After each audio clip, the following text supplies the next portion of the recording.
something that would feature somebody else's art.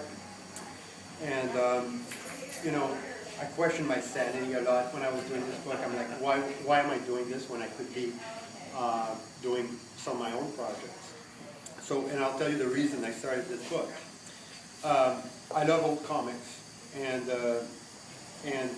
there's been, like, these past few years, there's been all these books that have been coming out and producing old comics. And I've done Marvel Masterworks and the archives from DC,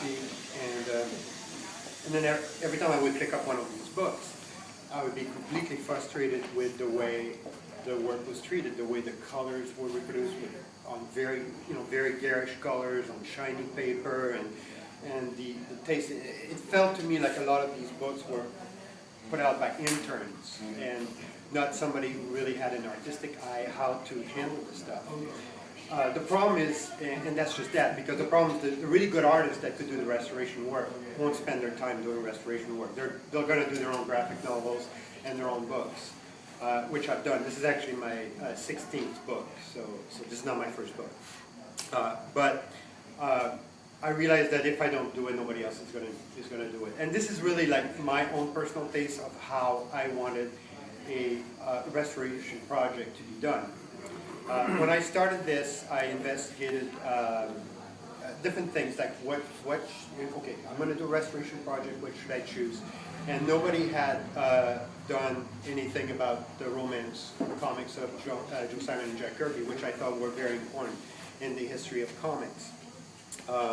So I picked that as my subject, did some research, found out that all the works was in the public domain.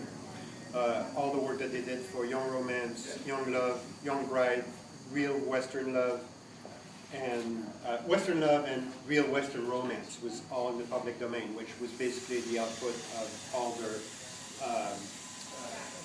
all the romance stuff they did together. So, so I picked that as my subject and started hunting books on eBay and stuff, and the stuff is actually quite rare. I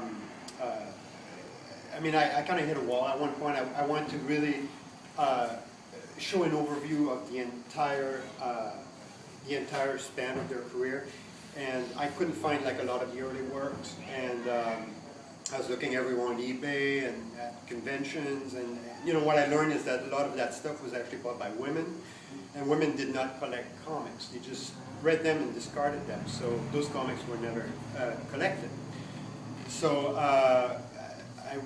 one year I was at the Comic-Con, and I was talking to Bud Plant, and I showed him, like, I already had a mock-up in progress of the work I was doing. And I said, I'm doing this restoration project of the Simon and Kirby romance books. And he said, oh, I've got all those books. I said, are you kidding me? He said, yeah.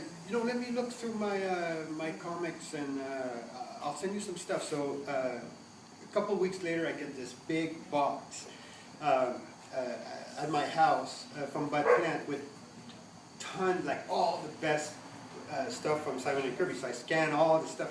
I ended up having about 600 pages of material scanned. So, and every year, like from the start to the end, was represented. So this allowed me to kind of read through all of the material and look at everything and try to make a selection that I thought would be the most representative of every single year up from when they started to where they ended. So you can see, like, pretty much all the years are represented except a couple where they were not very active. So anyway, so I got all my material. Then after that, it was the restoration project, the restoration process. How do I do this? How much restoration do I do? So I brought a bunch of examples here, and I'm going to show you a little bit how I went about it. So, so the first image I have here, I want to tell you guys, like, the Price Comics, which Price was the publishers for all the comics that are contained here. They have the worst printing. The colors are bleeding all over. The absolute worst printing. And my goal was to really try to preserve the art, the artistry, and the line work that was behind and make it look completely like this is not reconstructed. This is like you just bought this comics from the stand. All the ink is totally vibrant, but all of the aberrations that obscures the line work are gone. So here's an example here of a panel. You can see like the red on the face is completely bleeding all over the place, which basically you can hardly see any of the line work here. Did they do their own color? Or did they have a person that It was color separators. So after the art left the studio, went to the color separators. So you know, it's pretty primitive. It's not like the printing nowadays. So you kind of cut like little frisket kind of things and stuff. It was not very accurate. So that's why there's a lot of and that stuff was printed very fast as well. So you know, there's a lot of misalignment and all that. So. So here anyway, what I've done is I've actually replicated the dot pattern here in the face, so so we can actually see all the details here back in the face.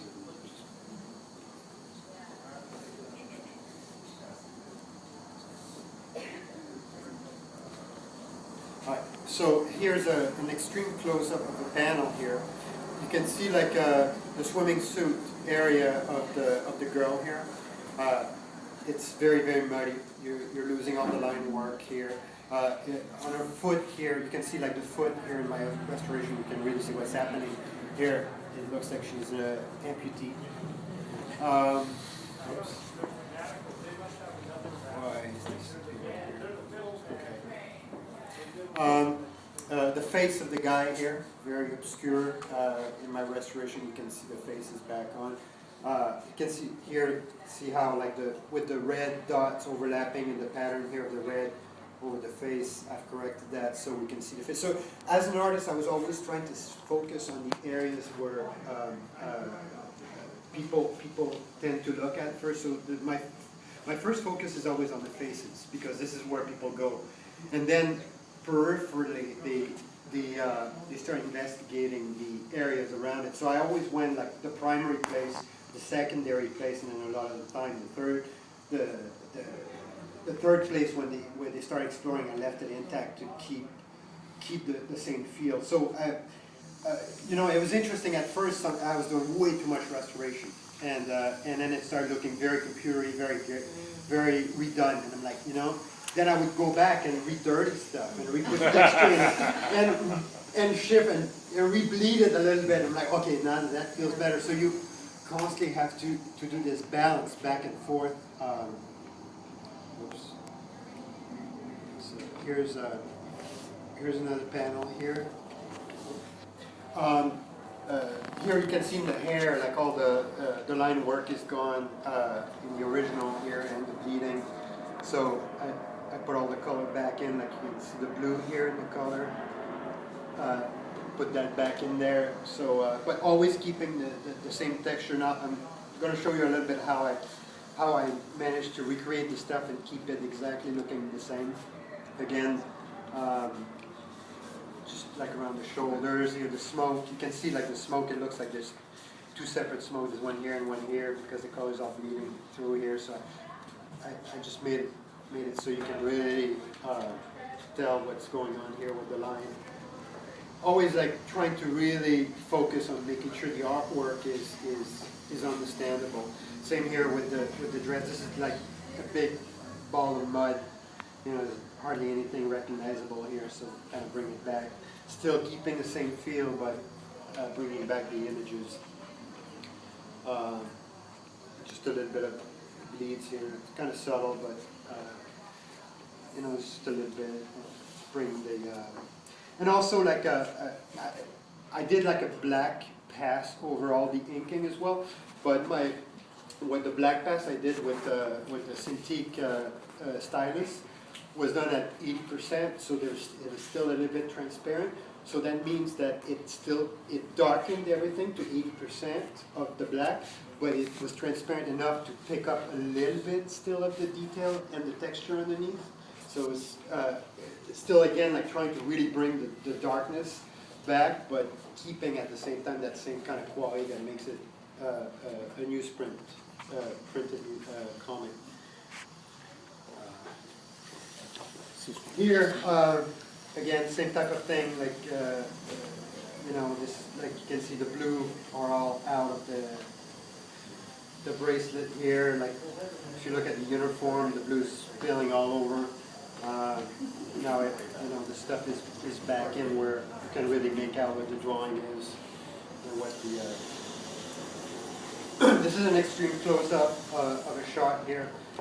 Again, this is all like very muddy, like all the colors. Like there's a big strip of yellow here in the dress, and so this is going now. You're fine. I don't know if you guys can tell from this distance, but But you didn't have any help from like. no, that's why it took 5 years. No, I meant I meant from the originals. You didn't know what colors were, right? There are no Yeah, originals. well, the newsprint. Yeah, I had the newsprint versions to work with, and this is what I tried to. I tried to, even though there's a lot of reconstruction that went on, I wanted to look like somebody would pick this up, The and they original. wouldn't even think there's any restoration. You know, like people, like if I say like, oh, there's a lot of restoration done in this book, they would go, what? What do you mean? Because I want it to be seamless, but at the same time, make it very pleasing to the eye and really get the most out of everything. Let me see here. Here, like this is an example of how intricate, like some of the design and drawings were, like in the boat here, but you can't see anything from the original because everything is bleeding all over. And here you can see like because I put like all the colors back to where they should be, and all the white areas where they should be. So we're getting a good rendition of what the original inking is. So here, so when you work in Photoshop, a lot of the times I had to create the dot pattern. When you create a dot pattern in Photoshop, you get this. So it's a very hard edge dot pattern. But when these old comics, the dots were printed on newspaper, the ink actually soaked in the newspaper and bled, and there was like about a 20% bleed. So because we're printing with modern technology on much improved paper, we're really not getting any bleed anymore. So I artificially created a bleed in the dot here by creating a secondary layer of the dot and blurring that layer so it simulates a 20% bleed on the actual file. Then I took a texture that's made out of the newsprint colors, and then I filtered that texture through my dot pattern, so we're getting like anomalies and defects. So when I put a texture like that in the newspaper, it doesn't feel out of place. It doesn't feel like, oh, this looks like a computer thing suddenly. So it all feels very authentic. So you have to understand that my entire background is in special effects. I used to be head of special effects for Warner Brothers for 6 years, and I've worked on a lot of movies. I'm actually a movie person who does books as a hobby kind of thing. And working at Warner's, it's always problem solving of trying to create special effects things. So I kind of approached this project a little bit the same way, as if this was this is going to be my special effects to the comic reconstruction world, you know. So so this is a can't hardly see it.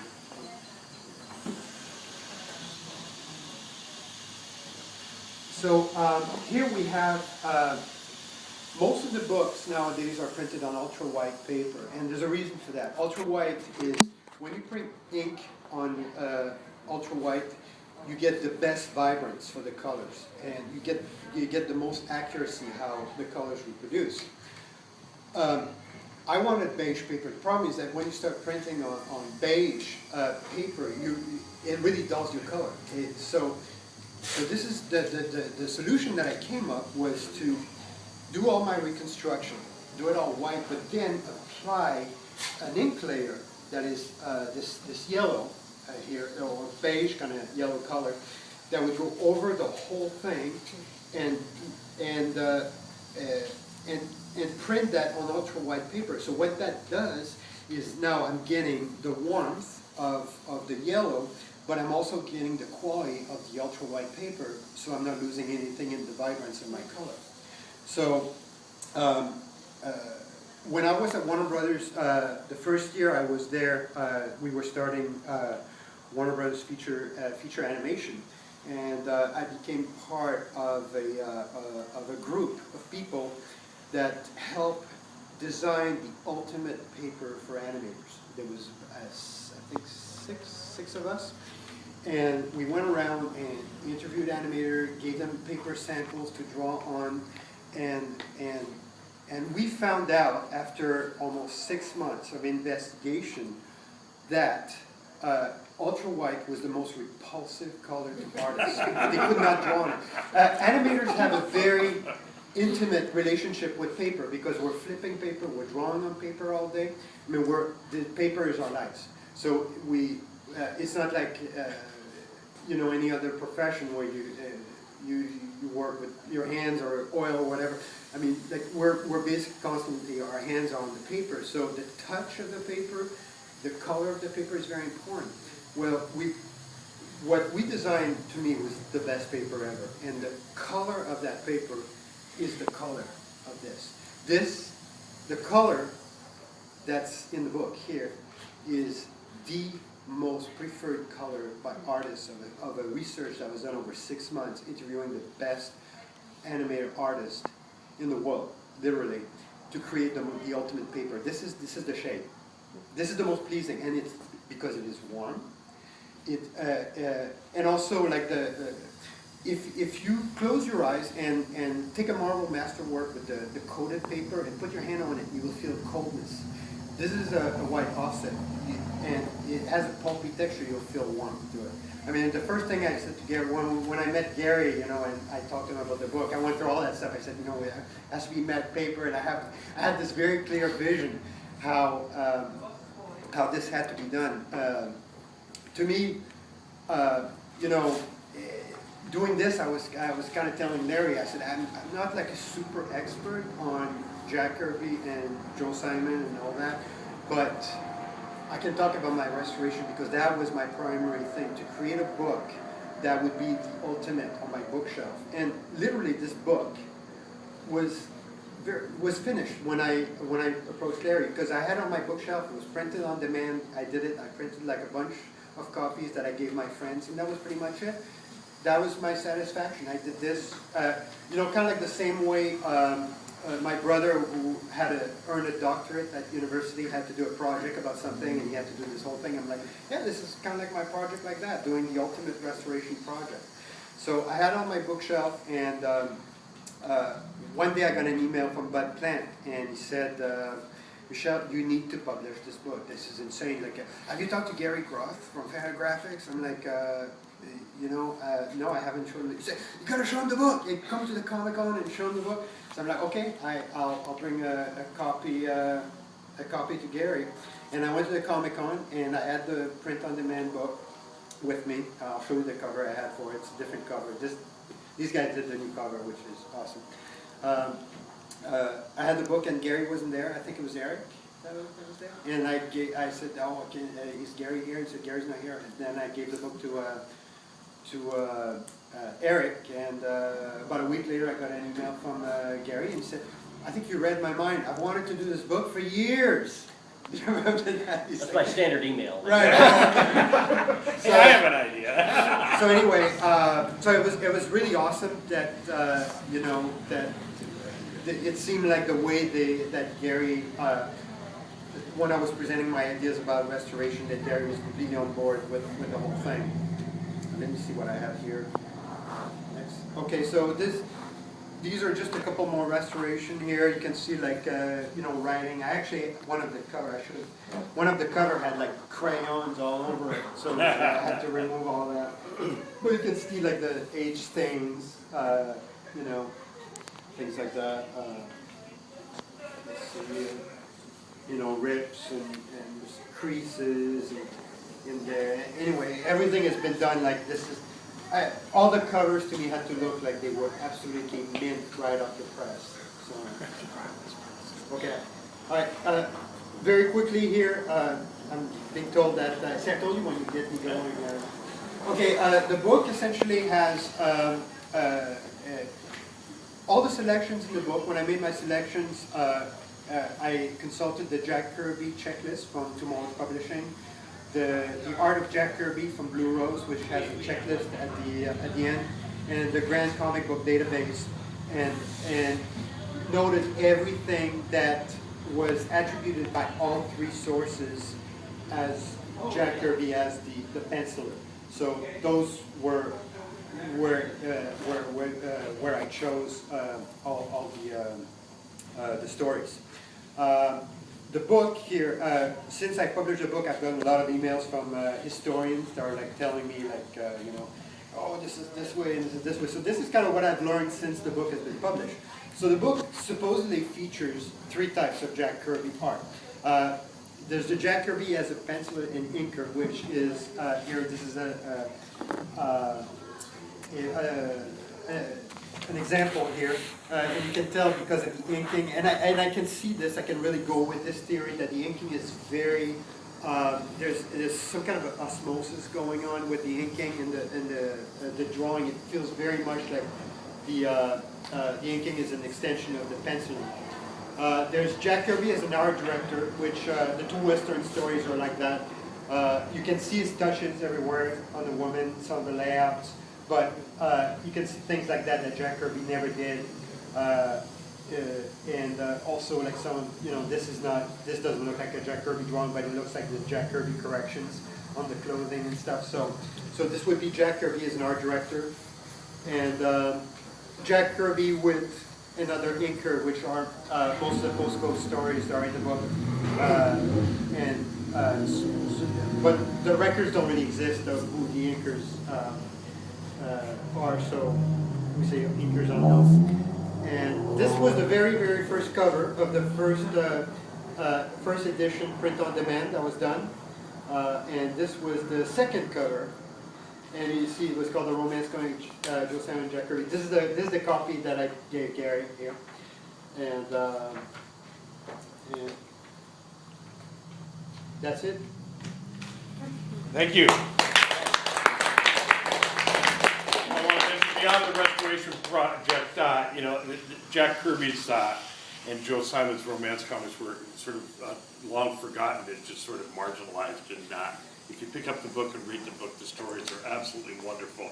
Perfect reflection of the period under which they were created. And, you know, Jack Kirby to me is a deity of sorts. So I encourage you to buy this book. And there's also examples here that you can pick up of Michel's own work, artwork, as well as, you know, figures. And he'll be happy to discuss this at greater length, and I will be more than happy to sell you all of these books. Again, please take in the wonderful narrative exhibit we have, and I want to thank Gary Groth for this sort of knee-buckling example of Jack Kirby's artwork here from his superhero work in 1967 just one word about the exhibition here. What I tried to do with those pictures was to actually convey all the various emotions that are portrayed through the books. So this has, you know, first love, fatherly advice, you know, lovers, marriage, betrayal, despair, suicide, drama, passion. You know, so essentially this was really a nugget. When at one point Gary wanted me to get a bunch of iconic pictures for the book. We were going to do a little montage like that. So this is, and we never got to do it for the book, but this is kind of what it would have been. And I think a lot of you will recognize some of these images as being, well, let's call it appropriated by the wonderful pop artist Roy Lichtenstein. This is where he got it, and those have become sort of iconic images of mid-century America. And we have Jack Kirby to thank for a lot of things, and pop art is one of them. So, again, thanks. Does anybody have a question or two that you want to address to Michel before we get on with the book selling and signing? How long on average did it take you per panel? Well, you know, it's really hard. This book was... Are we talking 5 hours or 1 hour? Or?